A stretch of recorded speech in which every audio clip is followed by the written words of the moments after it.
అందరికీ కూడా నమస్కారాలు. నిన్న మాజీ మంత్రివర్యులు కల్వకుంట్ల తారక రామారావు గారు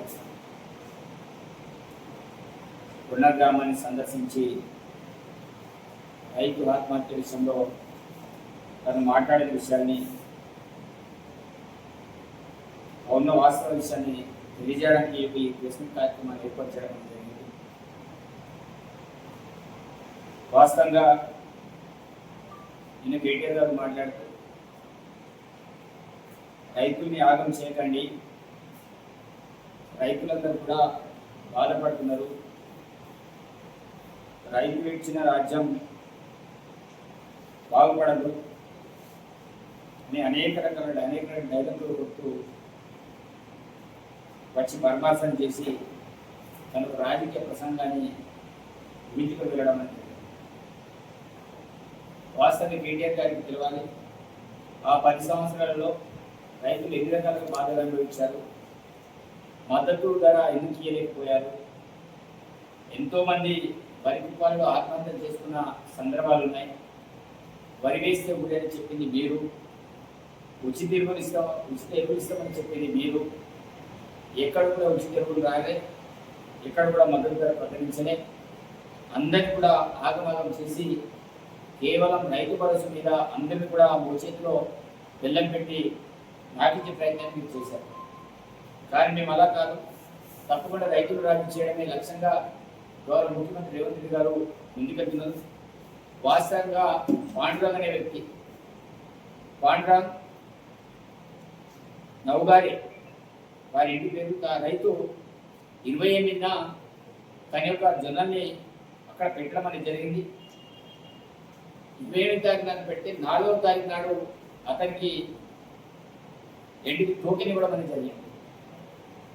ఆ రోజు టోకెన్ ఇస్తే తను ఆ రోజు వెళ్లకుండా కొన్నాలంటే విజయాల వారికి ఒక టోకెన్ ఇస్తారు. సరే మీ వాళ్ళు ఈ రోజు వచ్చి ఈ యొక్క ధాన్యాన్ని కాంటాక్ట్ చేయాలనే ఉద్దేశంతో వాళ్ళకి ఇచ్చేస్తారు. ఆ బేస్ మీద అతను ఇచ్చిన టోకెన్ రోజు అతను వెళ్ళకపోతే ఎంఓఆర్ ద్వారా కావచ్చు, పోలీస్ ద్వారా కావచ్చు, వాళ్ళకి సమాచారం ఇచ్చాం మీ ధాన్యాన్ని వచ్చి పిలిచేయమని. అతను రాకపోవడంతో మరి అతను ఇచ్చిన డేట్ రాకపోవడంతో వేరే విలేజ్ వాళ్ళకి మరి డేట్ వస్తుంటాయి. అది రొటల్ సిస్టమ్, అది ఎవరితో స్పెసిఫిక్ ఇంకేమో కూడా రాజకీయ ప్రమేయం, ఇంకా రాజకీయ వృత్తులు ఏముండయి. కాబట్టి ఆ రకంగా చేసే క్రమంలో ఆ రోజు రాకపోతే మళ్ళా అతను కోప్పడి మీరు అమ్మేస్తారా, నీళ్ళలో పారపోస్తారా అనేటటువంటి వ్యంగ్యంగా మాట్లాడడం, తను అక్కడ రాకపోవడం, ఆ రకంగా అతను ఒక డిప్రెషన్కి వెళ్ళి మరి తను ఇచ్చిన డేట్ తనే రాకుండా పోయి మరి తను 2,000 మంది ఆత్మహత్య చేసుకోవడం మేము కూడా చింతిస్తున్నాం, బాధపడుతున్నాం. క్షణికావేశంతో తీసుకున్న నిర్ణయాన్ని ఈరోజు దండుపాలెం బ్యాచ్ లాగా వచ్చి ఏదో రాజకీయ ప్రయోజనం పొందడానికి రాష్ట్ర ప్రభుత్వం మీద విచ్చలవిడిగా మాట్లాడడం. వెయిట్ చేయండి 2 సంవత్సరాలు, మేమున్నామని కేసీఆర్ చెప్పిన మాట్లాడడం.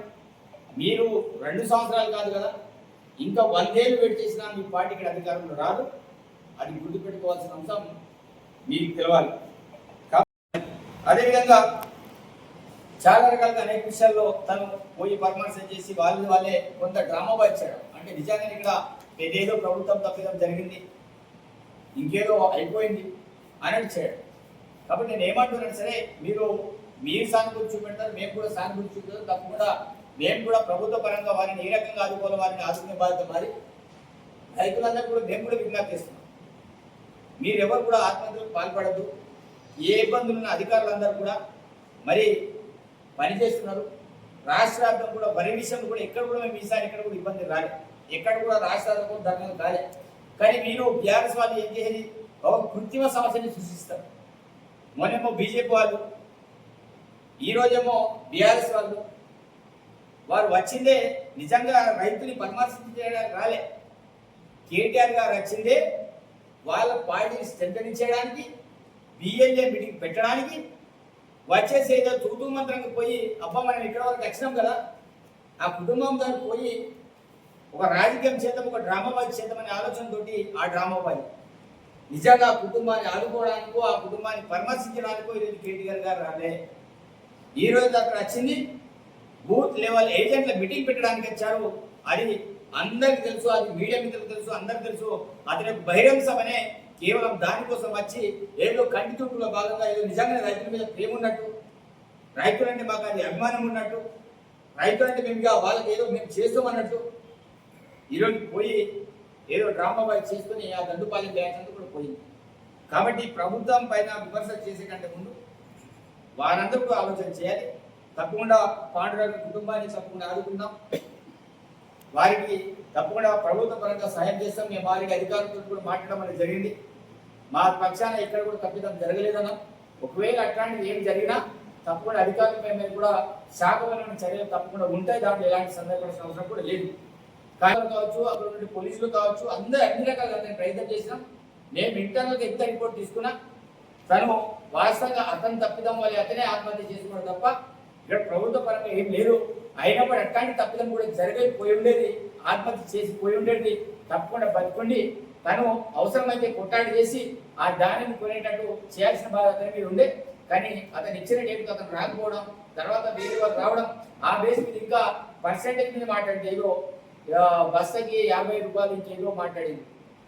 ఈరోజు ఆ సంస్కృతి తెలంగాణ రాష్ట్రంలో లేదు. మీ హయాంలో విచ్చలవిడిగా అవినీతి ఎవరిని కూడా మీరు ఎక్కువ కేసులు కూడా బుక్ చేయాలి.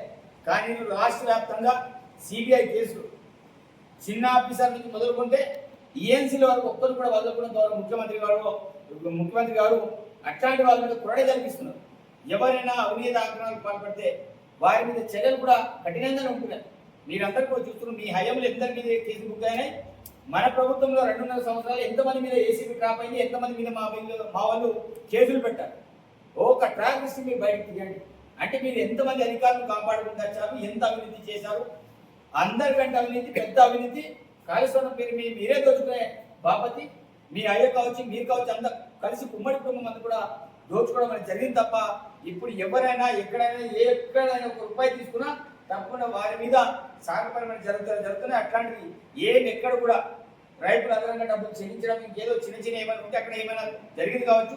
భారత విషయం కూడా ఎక్కడ కూడా నా నియోజకవర్గం అంతా కూడా మ్యాక్సిమంగా 80% మొత్తం వరి ఉంటుంది. ఎక్కడ కూడా ప్రాబ్లం రాలేదు. చాలా పీస్ఫుల్గా ధాన్యం కొనుగోలు కూడా చేయడం జరిగింది. కానీ వాళ్ళ హయాంలో కొన్ని వేల లక్షల క్వింటాలు అవినీతికి ధాన్యం పాల్పడిన విషయం తెలుసు. ఇప్పటికీ చాలా మంది బిల్లులని మేము బ్లాక్ లిస్ట్లో పెట్టినాం. అందరూ కూడా మీ హయాంలో అవినీతికి పాల్పడ్డారు. మీ హయాంలోనే పెద్ద అవినీతి జరిగింది. ఈరోజు వీళ్ళు అవినీతి గురించి, ఈ అక్రమాల గురించి మాట్లాడడం నిజంగా వాళ్ళ మాటలు వింటేస్తే సిగ్గనిపిస్తుంది. కాబట్టి ఇలాంటి మాటల్ని తప్పకుండా మేము తీవ్రంగా ఖండిస్తాం. తప్పకుండా రైతుల పక్షాన నుండి రైతులకు న్యాయం చేసేటట్టు మేము ప్రయత్నం చేస్తాం. తప్పకుండా రైతులు ఎవరు కూడా బాధపడదు, ఇబ్బంది పడదు అని ఈ సందర్భంగా తెలియజేస్తున్నాం.